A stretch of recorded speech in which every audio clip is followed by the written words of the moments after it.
Presidente Bolsonaro faz primeira caminhada depois da cirurgia de correção de hérnia. Augusto Aras começa visitas em busca de aprovação dos senadores. Operação Lava Jato denuncia o ex-presidente Lula e o irmão dele por corrupção.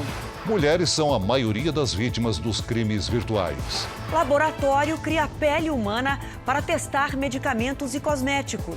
Na série especial, uma investigação de 2 anos mostra como alguns rios da Amazônia estão contaminados por mercúrio, usado em garimpos no Pará e no Peru. Agora a gente está na Transamazônica, a caminho de Itaituba, da região dos garimpos.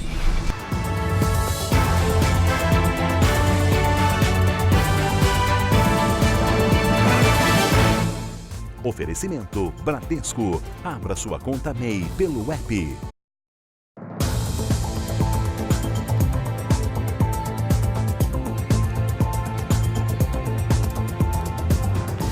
Olá, boa noite para você. A partir de hoje, o Jornal da Record está de casa nova. São todos muito bem-vindos. E agora vamos às notícias. O presidente Jair Bolsonaro se recupera bem da cirurgia que fez para corrigir uma hérnia no abdômen. Ele foi liberado pela equipe médica para comer, fazer fisioterapia e também caminhar. Bem-humorado, o presidente fez uma caminhada pelos corredores do hospital durante a tarde. Jair Bolsonaro está disposto e já foi autorizado pelos médicos a comer. O presidente comeu hoje já pelo menos 3 potes de gelatina, tomou chá, está tomando caldo ralo, sem nenhum tipo de intercorrência do ponto de vista da dieta dele. Mais cedo ele divulgou um vídeo nas redes sociais assistindo televisão. Pessoal, só segunda-feira que eu tô de folga, hein? Amanhã eu volto no batente. Bolsonaro passou por um procedimento para corrigir uma hérnia no abdômen. É a 4ª cirurgia que ele enfrenta desde que levou uma facada durante a campanha presidencial em 2018 em Juiz de Fora, Minas Gerais. Poucas visitas foram autorizadas pela equipe médica. Depois de participar de um evento onde falou sobre relações comerciais entre Brasil e China, o presidente em exercício, general Hamilton Mourão, esteve durante cerca de 15 minutos no hospital. O presidente está muito bem, tranquilo. Nunca esteve tão bem assim, num pós-cirúrgico, né? Eu acho que ele está ótimo aí. Vamos esperar que até o final da semana ele já possa repousar em casa. A previsão é que Mourão continue como presidente em exercício até a próxima quinta-feira. Mas como Jair Bolsonaro se sente bem, ele deve voltar a despachar informalmente já a partir de amanhã. Uma estrutura foi montada no andar onde o presidente está internado para que ele possa trabalhar enquanto se recupera. Esta questão, esta vocalização do presidente é natural. O presidente jamais deixará de trabalhar, ainda que tenha as restrições médicas que são consideradas pessoalmente por ele e pela família. E nós vamos agora ao vivo até o hospital onde o presidente está internado em São Paulo. Quem está lá é a repórter Daísa Bellini, que traz as informações para a gente. Boa noite, Daísa. O presidente se recupera bem? Olá, Adriana, boa noite. Boa noite, Celso. Sim, o presidente se recupera bem, ele se alimentou agora à noite, assim como ao longo do dia, uma refeição leve, baseada em uma dieta líquida. De acordo com o boletim médico, o presidente está evoluindo bem cirurgicamente, sem febre e sem dor. Hoje ele começou a fisioterapia motora e pôde ficar sentado na poltrona. Jair Bolsonaro está acompanhado do filho Carlos Bolsonaro e da primeira-dama Michele. Os filhos Flávio e Eduardo Bolsonaro também estiveram. Tivemos um pequeno problema aí com o contato com a Daísa Bellini. Escondidos atrás de perfis falsos e armados de informações pessoais, os criminosos virtuais agridem, ameaçam ou constrangem mulheres. Nos últimos 2 anos, as denúncias desse tipo de crime dispararam no Brasil. Ela esconde o rosto porque a pessoa que fez as ameaças ainda não foi identificada. A minha vida ela foi mudada. Eu não tenho mais a minha vida.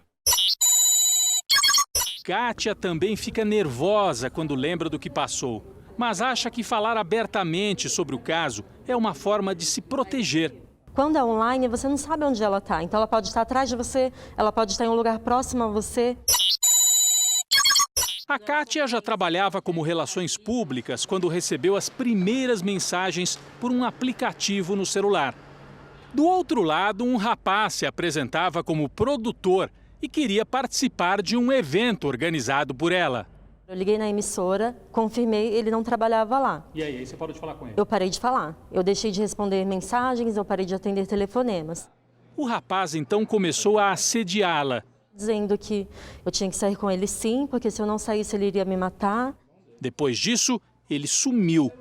Kátia achou que tinha se livrado do problema, mas alguns meses atrás voltaram as investidas por mensagens na internet e também por telefone. Eu tentei fazer um boletim de ocorrência, só que o delegado negou, porque ele disse que não era considerado crime, não tinha como ele abrir um boletim de ocorrência. Uma ameaça? Kátia então descobriu que outras colegas de profissão recebiam ameaças parecidas. Elas se uniram e levaram o caso para o Ministério Público. Em 6 meses, o homem que fazia as ameaças foi identificado, denunciado e preso. Aguinaldo Pereira Júnior ainda aguarda julgamento por pelo menos 4 crimes. O anonimato da internet muitas vezes dá a impressão aos agressores de que, agindo assim nas sombras, jamais serão descobertos. Mas isso não é verdade. A polícia e o Ministério Público têm os instrumentos para lançar luz sobre casos desse tipo. É possível localizar os IPs, que são uma espécie de registro de identidade dos computadores, e também os donos dos celulares de onde partem as ameaças. As mulheres estão entre as principais vítimas dos ataques virtuais. Nos últimos 2 anos, o número de denúncias explodiu. Em 2017, foram 223 denúncias de violência ou discriminação contra as mulheres cometidas em ambientes virtuais. Em 2018, foram mais de 16 mil denúncias. Esse advogado especializado em direito digital diz que a internet não é uma terra sem lei e que as vítimas precisam denunciar. Para justamente não existir a impunidade, vai ser aberta uma investigação, a pessoa vai ser investigada, vai se buscar quem é o autor daquele delito e, com base nas provas, a pessoa eventualmente pode ser processada criminalmente. A mulher de 52 anos que mostramos no começo da reportagem não se sente protegida pelo Estado. A primeira denúncia foi há 1 ano. Com fotos verdadeiras, alguém criou perfis falsos dela em aplicativos de mensagem e em sites de relacionamento. Os homens acham que eles estão falando comigo. Ela passou por grandes constrangimentos. Pelo menos 7 vezes foi abordada no local de trabalho por gente que havia recebido mensagens falsas dela. Eu espero isso, que as autoridades, elas me ajudem. Eu preciso de ajuda. Olha, a sua participação é muito importante para a gente fazer o JR juntos. Então participe da nossa enquete dessa noite. É só ir ao portal R7 e responder. Você já foi vítima de um crime na internet? O resultado sai ainda hoje aqui no Jornal da Record. O primeiro laboratório do Brasil especializado em recriar a pele humana para testes de cosméticos e remédios foi inaugurado hoje no Rio de Janeiro. Pele recriada em laboratório para substituir animais usados como cobaias. Esse é o objetivo de uma parceria entre uma multinacional de cosméticos e a Universidade Federal do Rio de Janeiro. A unidade inaugurada hoje vai disponibilizar a pele humana reconstruída para testes de produtos como medicamentos, cosméticos e até brinquedos e material escolar, que podem desencadear alergias em crianças. A matéria-prima é formada por restos de peles descartados em cirurgias plásticas, com autorização do paciente. No laboratório são extraídos os queratinócitos, células cultivadas em placas de cultura.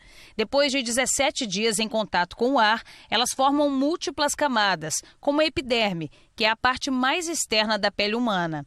Esse é o primeiro laboratório de bioengenharia de tecidos do Brasil e o terceiro a entrar em operação no mundo. A intenção é que essa unidade aqui do Rio também compartilhe a tecnologia com outras empresas. Além de desenvolver matéria-prima sustentável, o laboratório traz mais precisão aos testes. No final, o que você tem é um tecido muito próximo à condição em vivo, que fornece resultados muito confiáveis para testes de segurança e garantir a segurança do consumidor. E consumidores que devem dinheiro em bancos têm até o dia 20 para aproveitar o mutirão para renegociar dívidas online. Mais de 100 instituições financeiras participam dessa campanha, que envolve também os PROCONs de vários estados. Uma despesa aqui, outra ali, e no fim do mês as contas não fecham. O problema, comum a tantos brasileiros, também afetou Kayala. A estudante tem uma dívida no banco e, ao saber do mutirão do PROCON, veio tentar regularizar a situação. A gente fica com receio de passar informações, os dados pessoais da gente, CPF, número de telefone, tudo isso. E eu achei, através do mutirão, essa oportunidade de estar solucionando esse problema. Toda a negociação é feita pela internet, através da plataforma consumidor.gov.br. O aplicativo gratuito pode ser baixado direto no celular. A estudante tinha dúvidas, recebeu as orientações necessárias para se cadastrar, conseguiu enviar a proposta para quitar a dívida e já começou a negociar com a agência. É muito simples, é muito prático e rápido. O mutirão dos PROCONs vai pelo menos até o dia 20 desse mês em todo o Brasil. Mas o prazo pode ser prorrogado a depender da demanda de cada estado. A ideia é atender especificamente quem busca negociar com bancos e administradoras de cartões de crédito. Segundo a Febraban, a estimativa do setor é que as negociações online entre este e o próximo ano ultrapassem em 40% as presenciais, feitas nas agências. Valores que eles reconhecem como indevidos, valores que eles entendem como abusivos.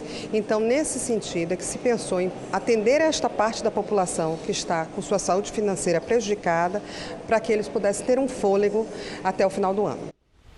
Moradores do Rio de Janeiro se reuniram hoje com o governador para pedir a retomada da obra da linha 4 do metrô. Ao vivo, as informações com o Pedro Paulo Filho, que fala agora com a gente. Boa noite para você, Pedro. Por favor, suas informações. Boa noite, Adriana. Representantes da Associação de Moradores da Gávea, bairro onde está localizada a estação, foram recebidos no Palácio Guanabara. Eles entregaram um abaixo-assinado com 11 mil assinaturas pedindo a conclusão das obras que estão paradas desde 2015. No encontro, ficou combinado que o destino da estação será definido num prazo de 30 dias. Na semana passada, o governador Wilson Witzel chegou a afirmar que iria aterrar o local. Deputados estaduais da Frente Parlamentar vão pedir a liberação de recursos da Operação Lava Jato para usar nas obras. A Estação Gávea já custou 934 milhões de reais dos cofres públicos. Do Rio de Janeiro, Pedro Paulo Filho. Obrigada, Pedro. O Ministério Público Federal indicia por corrupção o ex-presidente Lula, o irmão dele, Frei Chico, e os diretores da Odebrecht. Segundo a denúncia, Frei Chico teria recebido uma mesada da construtora durante 12 anos. A intenção era conseguir benefícios do governo do ex-presidente Lula. Segundo o Ministério Público Federal, durante um período de negociações do setor petroquímico com sindicatos, Lula sugeriu que a Odebrecht contratasse Frei Chico, que na época era um sindicalista militante. Emílio Odebrecht e o ex-diretor da empresa, Alexandrino Alencar, passaram a pagar Frei Chico mensalmente por serviços de consultoria sindical. Em 2002, quando Lula se elegeu presidente da República, a construtora achou melhor rescindir o contrato com Frei Chico. Mas o grupo passou a pagar uma mesada, mesmo sem ele prestar os serviços. Os pagamentos feitos a Frei Chico variavam de R$ 3.000 a R$ 5.000 e foram feitos de 2003 até 2015. O total pago seria de mais de R$ 1.100.000. Segundo o Ministério Público, Frei Chico telefonava para a secretária de Alexandrino para marcar encontros em restaurantes de shoppings, onde os valores eram entregues em espécie. As mesadas eram pagas pelo setor de operações estruturadas da Odebrecht, responsável pelo pagamento de propinas. De acordo com os promotores, conceder o benefício a Frei Chico fazia parte de um pacote de vantagens indevidas oferecidas ao ex-presidente Lula, em troca de benefícios para a empresa junto ao governo federal. A condenação por corrupção, que acontece de maneira sistemática ao longo de anos, pode ter a pena aumentada em até 2/3, o que significa que, em caso de condenação, o ex-presidente Lula e o irmão dele, Frei Chico, podem pegar até 20 anos de prisão. A defesa do ex-presidente afirma que Lula jamais ofereceu ao grupo Odebrecht qualquer pacote de vantagens indevidas. Tanto é que a denúncia não descreve ou comprova qualquer ato ilegal praticado pelo ex-presidente. O advogado de Frei Chico diz que a denúncia do Ministério Público Federal é uma perseguição ao ex-presidente Lula, atingindo mais um de seus familiares, e que Frei Chico prestava serviços à Odebrecht desde a época do governo de Fernando Henrique Cardoso. A Odebrecht reafirma que tem colaborado de forma permanente com as autoridades para o esclarecimento de fatos do passado. Em depoimento à Justiça Federal, o ex-presidente do Tribunal de Contas do Rio de Janeiro confirmou que havia pagamento de propina na gestão do ex-governador Sérgio Cabral e que continuou no governo de Luiz Fernando Pezão. A propina era paga em parcelas. Os doleiros Renato e Marcelo Chebar foram ouvidos por videoconferência porque moram em Portugal. Eles confirmaram que distribuíam o dinheiro de propina durante o governo de Sérgio Cabral. O dinheiro era do Sérgio Cabral, né? A gente cumpria a ordem da entrega do dinheiro dele. Coube ao ex-executivo da Carioca Engenharia, Ricardo Pernambuco Júnior, revelar o montante da propina paga ao ex-governador. Cifras milionárias direto para a conta de Cabral. Era 99% com dinheiro espécie, em torno de 40 milhões de reais. Quem também prestou depoimento foi o ex-presidente do Tribunal de Contas do Estado, Jonas Lopes. Ele confirmou que o tribunal era movido à corrupção e que, ao lado do ex-governador Sérgio Cabral, criou um fundo de reserva da propina para beneficiar conselheiros. Segundo Jonas, após a prisão de Cabral, foi seu sucessor, Luiz Fernando Pezão, quem administrou o dinheiro desviado da Secretaria de Obras e até da alimentação servida nos presídios. Paga em parcelas, a propina era recolhida pelo filho de Jonas Lopes. Jonas disse que Pezão, mesmo de licença do cargo para o tratamento contra o câncer, autorizava a movimentação do dinheiro. Estava licenciado, mas estava ciente de tudo. E na contabilidade do esquema, Carlos Miranda, ex-operador financeiro de Cabral, apontou o Pezão como um dos políticos mais beneficiados com os desvios aos cofres públicos. Pezão, você entrega mensalmente 150 mil reais. Quanto é que isso dá? Uns 2 milhões por ano. A construtora Carioca Engenharia disse que não vai comentar o assunto. Já o Tribunal de Contas do Estado informou que não tem autorização para falar sobre os conselheiros afastados. A defesa do ex-governador Sérgio Cabral disse que colabora com a justiça. A defesa do ex-governador Luiz Fernando Pezão não respondeu ao nosso contato. O primeiro-ministro britânico Boris Johnson sofreu uma nova derrota hoje no parlamento. Os deputados rejeitaram pela segunda vez a proposta dele para convocar eleições antecipadas. Era a última manobra de Boris Johnson para forçar a saída do Reino Unido da União Europeia, mesmo sem acordo. Agora, os parlamentares ainda obrigaram o governo a tornar público os documentos sobre um preparativo de Brexit litigioso. Apesar dessa derrota, o primeiro-ministro disse estar confiante que o Brexit vai acontecer na data prevista, dia 31 de outubro. A agência da ONU que inspeciona programas nucleares acusou o Irã de instalar centrífugas avançadas para aumentar o enriquecimento de urânio do país, o que viola o acordo nuclear internacional assinado pelo país em 2015. O governo iraniano chegou a confirmar o aumento do nível de enriquecimento do material, que é utilizado na produção de armas nucleares. Segundo especialistas, a medida é uma resposta às sanções aplicadas ao país pelos Estados Unidos, que abandonaram o acordo em maio do ano passado.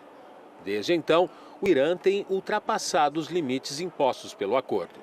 O chefe da Agência Internacional de Energia Atômica, que está em Teherã, afirmou ainda que foram encontrados vestígios de urânio enriquecido em uma instalação diferente e que o governo iraniano terá que dar explicações.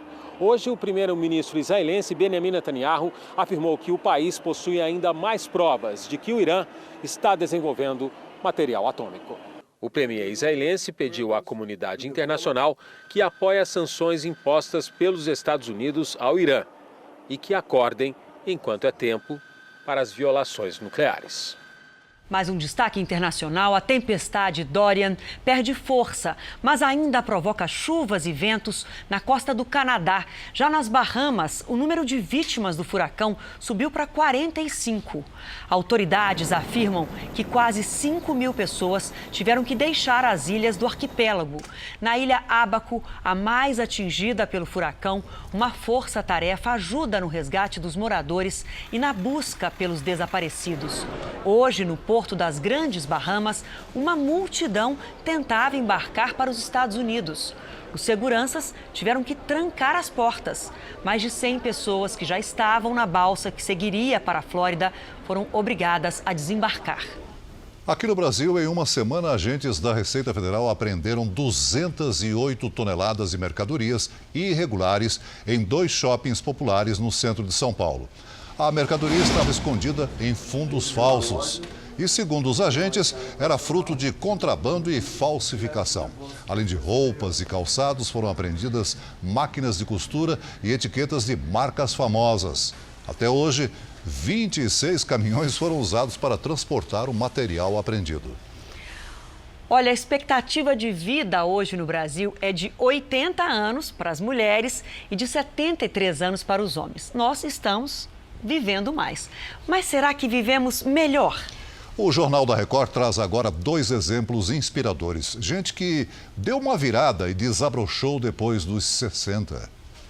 O sorrisão do seu Miguel tem um motivo. Um não. 1, 2, 3. Muitos motivos.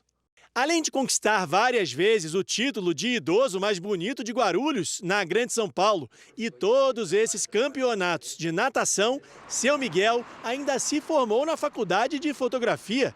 E pode acreditar, fez isso tudo depois dos 60 anos. Depois dos 60 é que a vida agora é vida. Agora eu estou vivendo a minha vida. É prazeroso. Tudo que você faz, você dá valor. Quando chegou a São Paulo há mais de 50 anos, seu Miguel morou na rua. Ficou viúvo 3 vezes. Você acredita que ele fez 3 cirurgias no coração? Mas tudo isso ficou para trás. Seu Miguel virou atleta.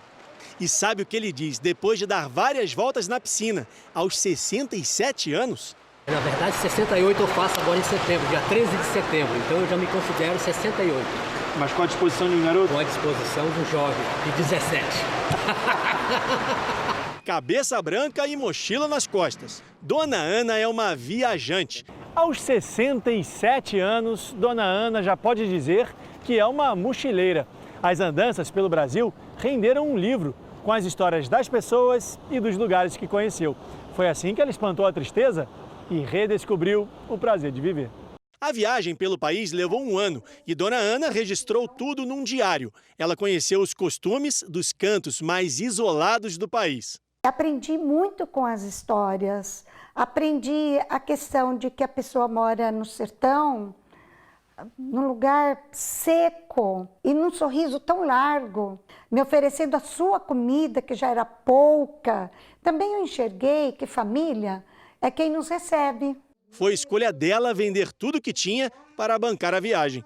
Decisão que só teve coragem de tomar depois dos 60 anos, quando o marido morreu e os 2 filhos se casaram. Mudou, assim, essa questão da visão mais ampla do espaço onde a gente mora, que ele é muito limitado. Eu saí do quadrado, um ângulo mais aberto, mais amistoso, mais amoroso. Este professor de medicina da Universidade de São Paulo concorda que a vida não acaba na terceira idade. O indivíduo ativo vai viver mais do que o inativo.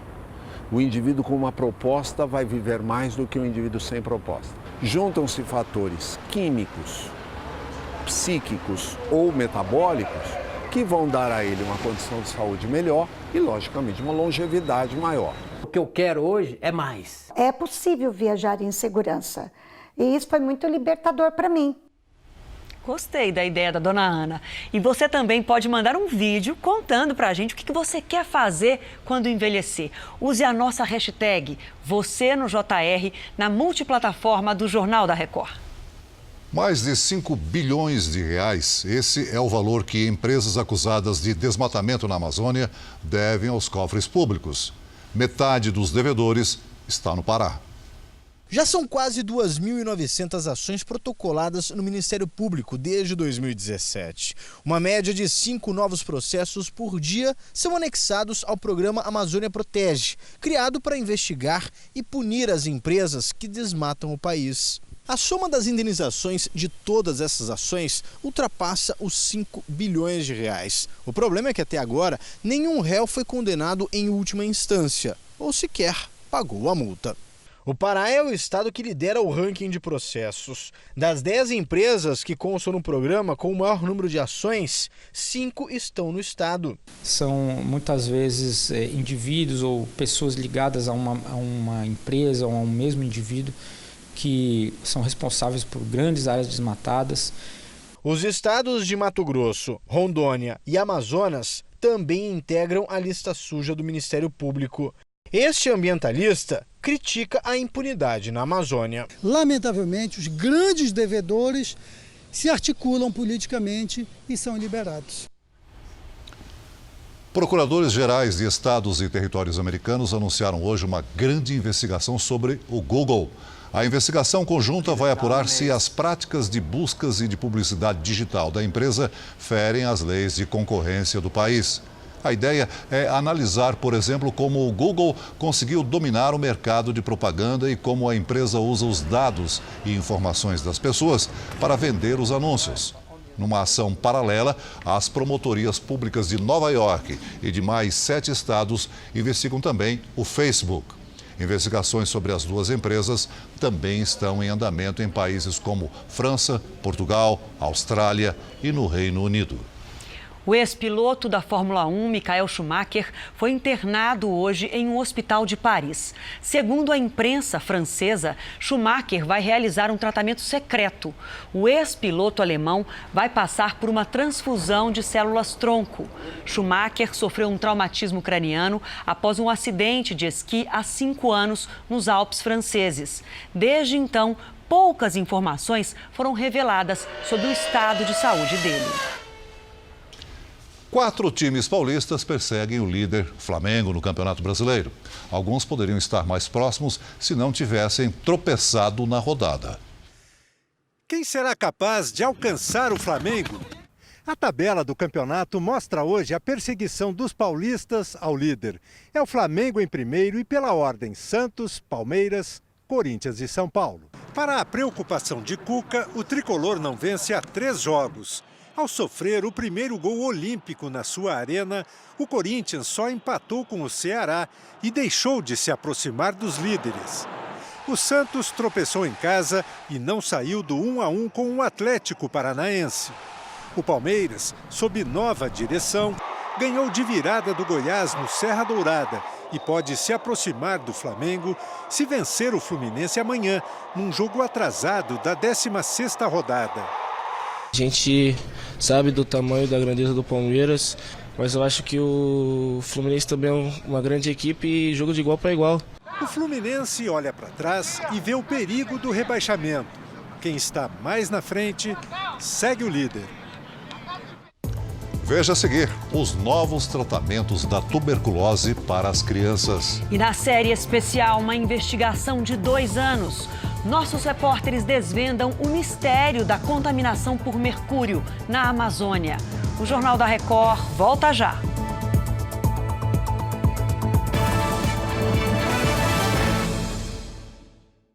O calor voltou em pleno inverno. Porto Alegre registrou a maior temperatura da estação, com 36 graus. Hora de falar com a Lidiane, mais pertinho. Boa noite. Adriana, boa noite para você. Lidiane, a gente vai ter essa cara de verão a semana inteira? Verdade, para quem queria realmente calor, ele chegou para valer, viu, Adriana? Olha só, a semana já começou com poucas nuvens na maior parte do Brasil, por isso tivemos uma tarde tão quente. E amanhã não deve ser diferente. Faz sol e calor de Santa Catarina até o Ceará. O tempo só muda novamente na região sul. Uma frente fria avança e aumenta as nuvens de chuva, principalmente no Rio Grande do Sul. Aliás, já chove forte em alguns pontos do estado.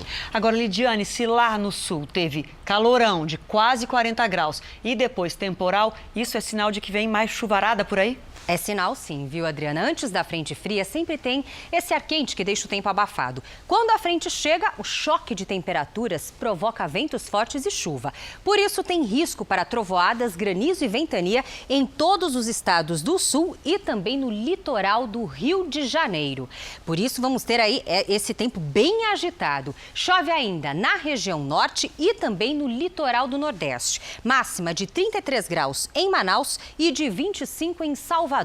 Em Porto Alegre, a temperatura não passa dos 25 graus. Na capital fluminense, sol com máxima de 35. Em Palmas faz 39 e em São Paulo a semana vai ser muito mais quente mesmo, viu? Nessa terça-feira, máxima de 33 graus, Adriana. A gente estava precisando de um calorzinho. Até amanhã. Até amanhã. O subprocurador Augusto Aras, indicado para a Procuradoria-Geral da República pelo presidente Jair Bolsonaro, começou a visitar os senadores. A expectativa é a de que o nome de Aras seja submetido à aprovação do plenário do Senado daqui a 2 semanas. Amanhã, ele se encontra com o presidente do Senado, Davi Alcolumbre. Augusto Aras iniciou hoje uma série de visitas por gabinetes do Senado, o que tradicionalmente antecede a sabatina e a votação em plenário, mas evitou as perguntas dos repórteres. Falamos depois. Aras esteve apenas em 2 gabinetes, mas já colheu resultados. O procurador tem o seu voto? Com certeza. E por quê? Porque eu senti muita segurança na competência dele e exatamente a proposta que ele tem. De realmente ser mais discreto, de poder realmente atuar no processo de forma independente. A presidente da Comissão de Constituição e Justiça, Simone Tebet, aguarda que a mensagem presidencial com a indicação de Aras seja lida em plenário para deslanchar o processo que antecede a sabatina. A informação que eu tenho é que essa indicação pode chegar amanhã no Senado, junto com outras indicações de outras autoridades. E chegando no Senado, a gente vai fazer a leitura e encaminhar para a CCJ. Na CCJ, o processo de sabatina e votação do nome de Augusto Aras deve levar pelo menos 15 dias. Até lá, o procurador vai insistir nas visitas aos senadores para tentar angariar apoio político e reduzir resistências, que também mobilizam setores do próprio Ministério Público. Aras se reuniu também com a procuradora-geral Raquel Dodge, que deixa o cargo no dia 17. O nome do subprocurador é criticado por setores do Ministério Público. A Associação Nacional da categoria promoveu protestos em 15 capitais. O procurador-geral não deve agir em função de programa do governo, deve agir com independência, fiscalizando e agindo nos casos de violação à lei ou à Constituição. Tenho absoluta certeza, pelo que eu conheço, que ele vai ter capacidade também de pacificar e liderar os procuradores, o Ministério Público, para que possa fazer um serviço pelo bem da sociedade. Um procurador do Ministério Público Estadual de Minas Gerais provocou polêmica hoje ao reclamar do próprio salário. Ele recebe R$24 mil e considera esse valor um miserê. Era uma reunião para discutir o ajuste fiscal para o ano que vem, corte de gastos e necessidade de equilibrar as contas. Um encontro fechado só para promotores foi em Belo Horizonte, na sede do Ministério Público Estadual. Tudo ia bem, até a fala de um dos procuradores mais experientes de Minas. Leonardo Azeredo dos Santos fez um desabafo público. Eu, infelizmente, não tenho origem humilde. Eu não sou acostumado com tanta limitação. Eu quero saber se nós, ano que vem, nós vamos continuar nessa situação ou se Vossa Excelência já planeja alguma coisa dentro da sua criatividade para melhorar a nossa situação. ou se nós vamos ficar nessa miséria aí, ainda sob ameaça de não termos aumentos. Com R$ 24 mil é possível pagar outros funcionários do Estado, 6 soldados da Polícia Militar ou 14 professores. Pelo portal da Transparência, a remuneração bruta do procurador é de quase R$ 35.500, cerca de 35 salários mínimos, sem contar o uso de carro oficial, 2 férias por ano e auxílios de funeral e de moradia. Ele reclamando com um salário desse, é maluco, cara. O procurador é considerado um dos mais experientes da promotoria. Está há 28 anos no cargo. Nos bastidores, os colegas classificaram a fala como infeliz.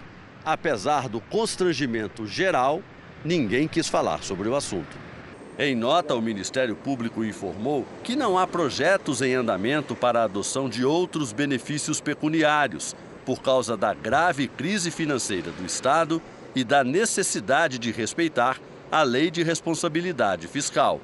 O sindicato que representa os outros servidores do Estado se disse indignado com a fala do procurador. É um insulto não com o funcionalismo público que já está com salário parcelado, né, sem recomposição salarial há muitos anos, mas um insulto com a sociedade mineira em geral. Vamos ver agora o resultado da enquete que nós fizemos no começo do Jornal da Record. Nós perguntamos, pelo portal R7, quem já havia sido vítima de um cybercrime, um crime da internet. Olha só o resultado. 39% disseram que sim, que foram vítimas de crimes cibernéticos. E 61% responderam que não foram vítimas. Melhor, né? A maioria ainda não foi vítima. É uma noite de estreias, né? Exatamente. Logo mais, depois da série MacGyver, o Sérgio Aguiar estreia na apresentação do JR 24 horas. Bem-vindo. Boa sorte. Obrigado, boa noite, Adriana. Boa noite, Celso. Parabéns pela nova casa, tá lindíssima. Nossa casa. Nossa casa. Agora, é para entregar o ouro já? Não, mas conta pra gente o que a gente está preparando para essa noite um pouquinho. A equipe do JR 24 Horas está caprichando, vai ser o primeiro jornal de fim de noite, digamos assim, com a grife do JR, 00:30, a gente entra no ar. Ou seja, quem pensava em dormir sem estar bem informado, agora já pode ficar tranquilo, porque a gente tem esse novo jornal que estreia hoje. É o primeiro dos 4 boletins que vão ser exibidos ao longo do dia. O primeiro começa à 00:30, depois na sequência um no final da manhã e outros 2 no fim da tarde. Os 4 são apresentados ou por mim ou pela Janine Borba. Amanhã de manhã ela estreia também. Amanhã de manhã ela estreia aqui conosco. Lembrando que a gente terá participação em Brasília, dos repórteres de Brasília, de São Paulo e de Nova York, com essa ampla cobertura de política e economia. Tá certo. Então tem estreia daqui a pouco com você, tem estreia da Janine Borba amanhã. Boa sorte para todos. Nossa casa, nossa nova casa. Certo. Espero vocês. Até lá. Obrigada, querido. Até lá. O Ministério da Saúde anunciou um novo tratamento para crianças com tuberculose. O medicamento é mais simples de ser usado e deve garantir a continuidade da terapia, que geralmente é bem longa. A ideia é mudar o tratamento da tuberculose para os menores de 10 anos. A partir de agora, um único comprimido será usado diariamente nos primeiros 2 meses, que é a fase mais intensa da doença, e outro na fase de manutenção, nos 4 meses seguintes. Hoje, o tratamento infantil, na fase mais intensa, combina 3 medicamentos. Já na fase de manutenção da doença, são 2 remédios. Um comprimido só, um efervescente, que põe na água, sai aquela bolinha, aquilo tem um gosto melhor para a criança, toma uma vez só ao dia. Dados da Organização Mundial de Saúde apontam que, no mundo, a cada minuto, a tuberculose mata 3 pessoas. É uma das 10 principais causas de morte. O Brasil está entre os 30 países com maior incidência. Em 2017, foram quase 5 mil mortes. Em 2018, foram registrados 75 mil novos casos da doença. A população de risco são os moradores de rua e os presidiários. Populações que vivem em lugares onde a gente tem um ambiente em que não tem ventilação, em que eles ficam aglomerados, e isso favorece a transmissão da micobactéria. O governo ainda não divulgou quanto vai gastar com a compra do medicamento para as crianças com tuberculose, mas já há um processo de licitação em andamento. A previsão é que o remédio com a nova fórmula seja disponibilizado à população pelo Sistema Único de Saúde no início do ano que vem. Na Geórgia, nos Estados Unidos, equipes de resgate encontraram 4 tripulantes de um navio que estavam desaparecidos. Foi feito um buraco no casco da embarcação para a retirada dos homens. Eles estavam a bordo do navio que transportava veículos e tombou após um incêndio. No domingo, outras 20 pessoas foram resgatadas de helicóptero. O navio tinha como destino a cidade portuária de Baltimore, no estado de Maryland. O Jornal da Record começa a te levar hoje para lugares remotos da floresta amazônica. Nós vamos conhecer garimpos que estão entre os mais perigosos do mundo. O núcleo investigativo do jornalismo da Record TV trabalhou nessa denúncia durante 2 anos. Nossos repórteres estiveram na selva amazônica para desvendar o mistério da contaminação por mercúrio. Hoje você vai conhecer a história de Cássio, um mestre em saúde pública formado pela Universidade de São Paulo.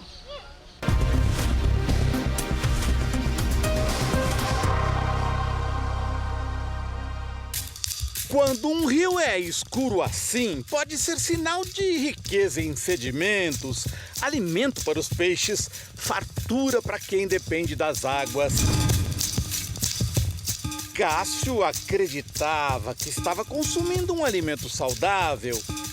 Isso está ligado diretamente ao consumo de peixes carnívoros. Esses peixes têm demonstrado níveis de mercúrio em pesquisa de cerca de 5 vezes a mais do permitido. Isso, assim, é extremamente prejudicial à saúde. Este alerta público de Cássio foi gravado em 2017. Menos de 2 anos depois, fomos revê-lo em Ribeirão Preto, no interior de São Paulo. Hoje ele quase não consegue mais falar. Qual foi o primeiro sintoma que você teve, Cássio, de que alguma coisa estava errada? O que você sentia?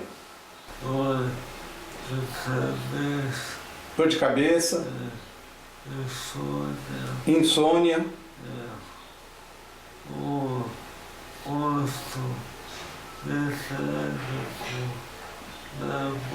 Gosto metálico na boca. Foi isso que nos levou a uma viagem de 3 meses, mais de 5.000 quilômetros, tentando entender a denúncia de Cássio. Partimos de Santarém, no Pará.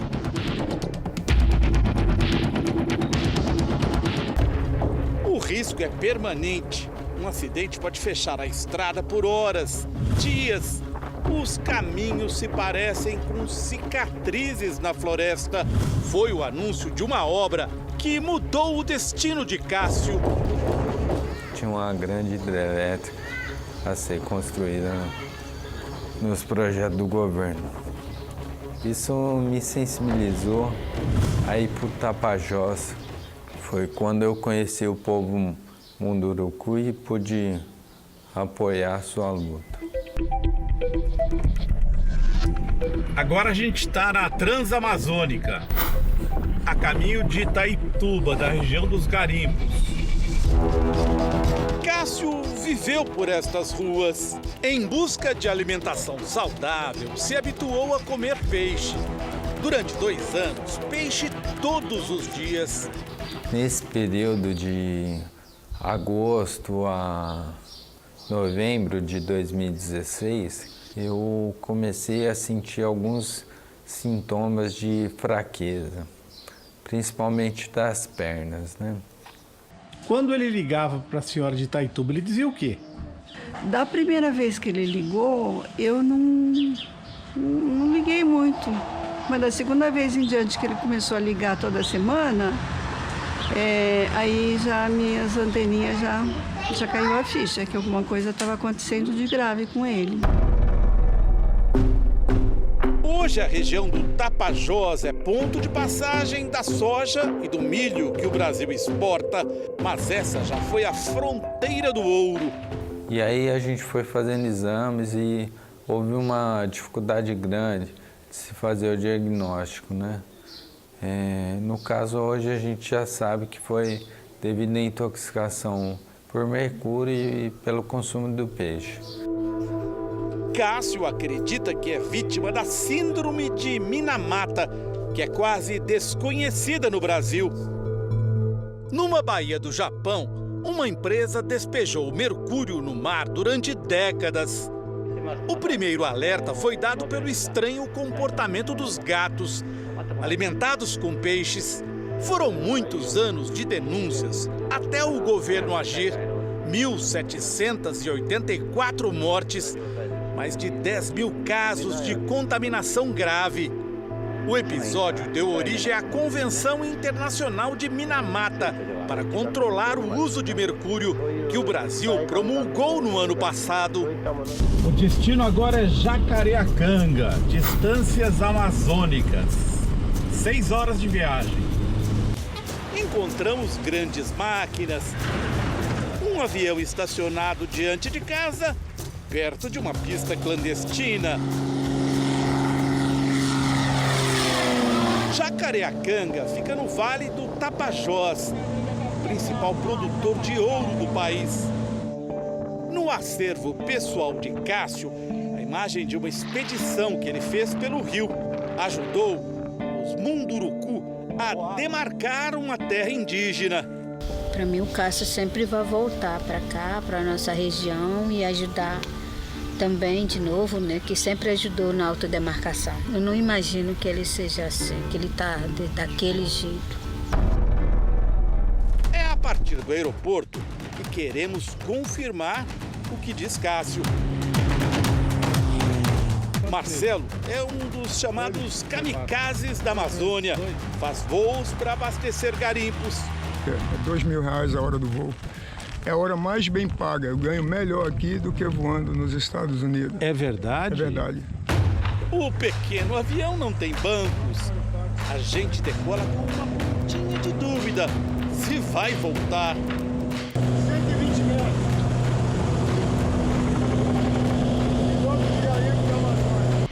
Não foi preciso voar muito para constatar clarões imensos. Máquinas, como as que encontramos na estrada, trabalham no meio da natureza, rasgam a floresta em busca do ouro. De cima, o flagrante, uma draga revolve o fundo do rio. Ajuda a explicar o fenômeno. A água de rios da região está aos poucos mudando de cor. Este é o encontro do Tapajós com o Rio das Tropas. Olha só a diferença. Tapajós, Rio das Tropas. Subindo o Rio das Tropas, encontramos a Gigante. Fomos conversar com a tripulação.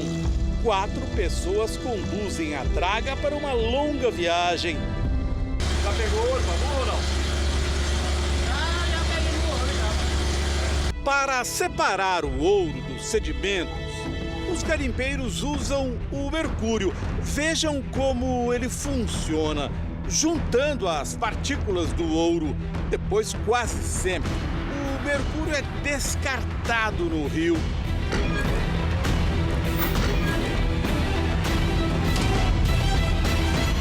Essa ponta da draga aqui é que entra no rio, chupa a água, chupa o barro do fundo do rio. E complica ainda mais o problema, porque acaba mexendo com o mercúrio que existe naturalmente no solo da Amazônia e fica lá parado no fundo do rio. Na água, o metal pesado é digerido por bactérias. Dá origem a uma substância altamente tóxica, o metilmercúrio, contamina plânctons que alimentam peixes carnívoros que acabam no topo da cadeia alimentar. A senhora come bastante peixe? Bastante. Quanto? Quase que todo dia. Ah, é? E por quê? Saudável. É. Saudável. Desde os anos 90, cientistas pesquisam na Amazônia a presença do mercúrio nos peixes, e no sangue e no cabelo das pessoas. A revisão de 36 trabalhos de pesquisa revelou 11 mil pessoas expostas ao mercúrio. O resultado foi este mapa da Amazônia, que registra lugares em que pessoas têm índices de mercúrio no organismo acima do normal. o Vale do Rio Tapajós aparece com destaque. Nós temos sim que ter um olhar, tá bom, que o nível de mercúrio na população amazônica, tá bom, principalmente essas populações ribeirinhas de alto consumo de peixe, é mais elevado que em outras partes do mundo.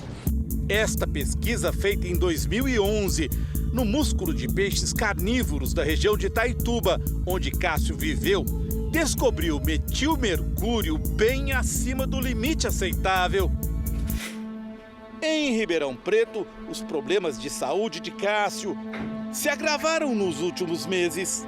Sofre de esclerose lateral amiotrófica, doença degenerativa que afeta o sistema nervoso. Ele atribui isso à contaminação por mercúrio. Como é que é enfrentar essa situação tão jovem, aos 34 anos?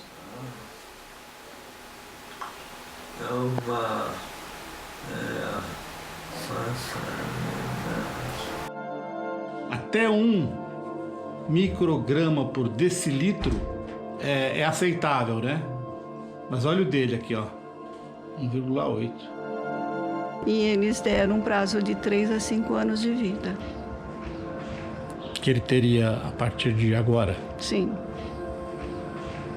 Mas é assim, a gente está vivendo um dia de cada vez. Eu falei, filho, eu tô com você, em tudo que você precisar, eu tô aqui, eu vou ficar do teu lado.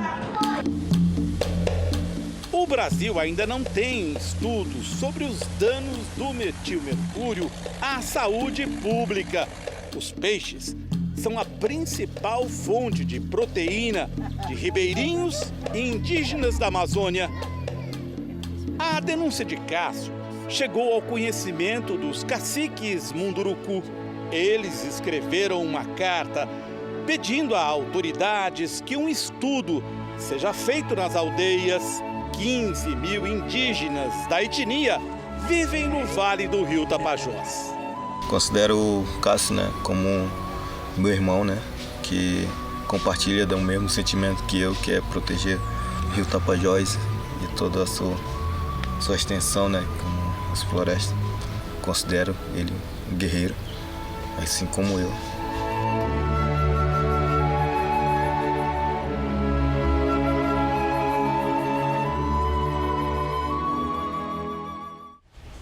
A gente vai tratar desse assunto a semana toda e você pode acompanhar os bastidores dessa série especial com o repórter Luiz Carlos Azenha nas nossas multiplataformas do Jornal da Record, que aparecem aí na sua tela. Eu quero reforçar o convite para que você nos ajude a fazer um JR cada vez melhor, dê sua opinião, sua sugestão. Nosso WhatsApp é 11 99898 7777. O Jornal da Record de hoje termina aqui. Você pode assistir a edição na íntegra no Play Plus. Fique agora com Aeroporto, área restrita. E à 00:30 tem mais uma edição do Jornal da Record com Sérgio Aguiar. A gente volta a se encontrar amanhã aqui no JR. Até lá. Boa noite e até amanhã.